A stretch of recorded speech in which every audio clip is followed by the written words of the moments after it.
Hello दोस्तों, welcome to my channel Be a Programmer में. So today we will be talking about a very good job opportunity that has came in Accenture. We will be talking about everything, कैसे apply करना है, क्या process होने वाला है. Mainly we will be seeing about that. Firstly I will be telling about this thing.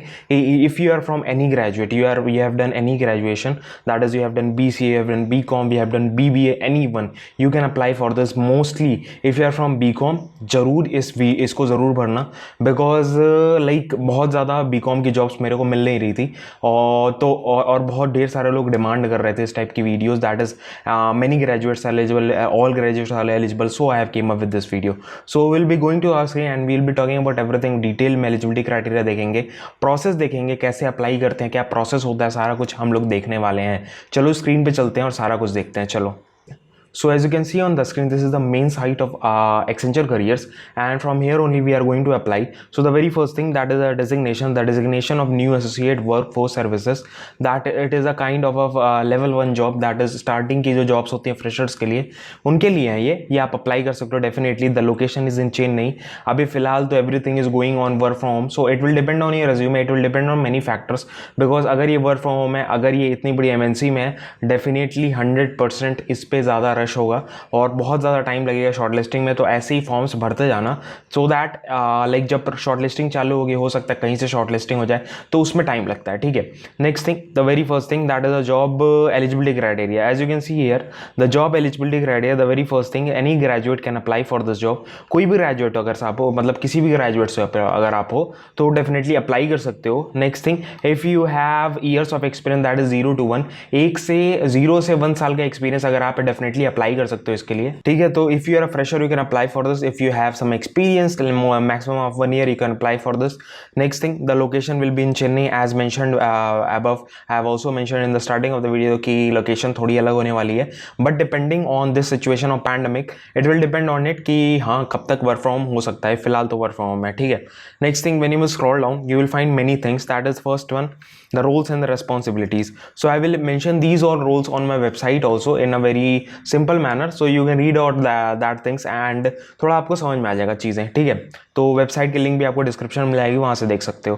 First link is in the description, that is my website link. So basically the role, in this role you are required to solve the routine problems. Routine problems जो आती हैं company में, जब भी आप काम करते हो किसी कंपनी में, किसी प्रोजेक्ट में हो, ठीक है, कोई भी MNC, कोई सर्विस बेस्ड कंपनी या कोई प्रोडक्ट बेस्ड कंपनी है, हर कंपनी में एक मैनेजमेंट लेवल होता है, एक मैनेजमेंट होता है जो कि देखता है कि हाँ किसी को कोई प्रॉब्लम तो नहीं है, जो एम्प्लॉइज काम कर रहे हैं उनको प्रॉब्लम तो नहीं आ रही है, any one is not getting the problem. So वो चीज़ वो देखते हैं और उसी चीज़ पर डिपेंड करता है कि इस पर्टिकुलर जॉब रोल. ठीक है.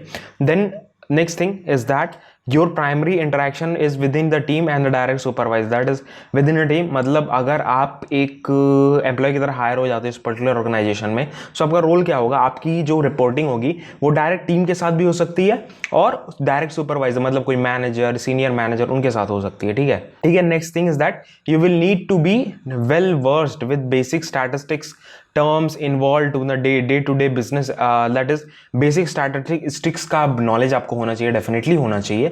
Next thing, day to day में जो यूज़ होती हैं स्टैटिस्टिक्स, वो सारी चीज़ें आपको आनी चाहिए. दैट इज़ मीन, मीडियन, ये सारी चीज़ें आप सर्च कर सकते हो गूगल पे डायरेक्टली जाओ. यहाँ पे क्या करो, गूगल पे जाओ एंड यहाँ पे सर्च करो बेसिक स्टैटिस्टिक्स. ठीक है. बुक या PDF या क्वेश्चन आंसर्स. ठीक है.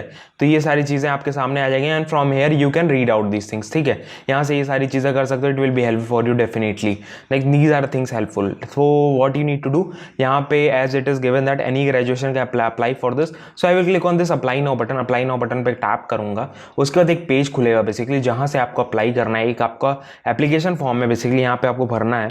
So you have to fill these information, that is very very required. तो ये सारे फॉर्म जब आप भर दोगे उसके बाद ही आपका आगे शॉर्टलिस्टिंग होगा, डिपेंडिंग ऑन मेनी थिंग्स. बहुत ढेर सारे फैक्टर्स होते हैं, इस पर डिपेंड करता है चीज़ें. So I have been log in हो गया मैं basically. So what I need to do, I have to upload my resume first and then the further steps will be going on. So there are majorly three steps majorly. The first one will be your uploading of resume. Next one will be your basic details, that is depending on your the basic details are कि आपका नाम, पता, ये सारी चीज़ें, कहाँ से पढ़े हो, क्या ग्रेजुएशन की हो, ग्रेजुएशन में कौन सी डिग्री की है, तो ये सारी चीज़ें वहाँ पे मेंशन आपको करनी है, एडवांस डिटेल्स। उसके बाद आपको क्या करना है, you have to go down and you have to click on the submit button. ठीक है, नीचे एक सबमिट बटन आएगा, वो डिपेंड करेगा जब आप एक एक स्टेप पे आगे बढ़ते जाओगे उसके बाद ही सबमिट बटन आने वाला है। So this was it. So in this particular video we have talked about everything, कैसे अप्लाई करना है, क्या प्रोसेस होने वाला है बेसिकली।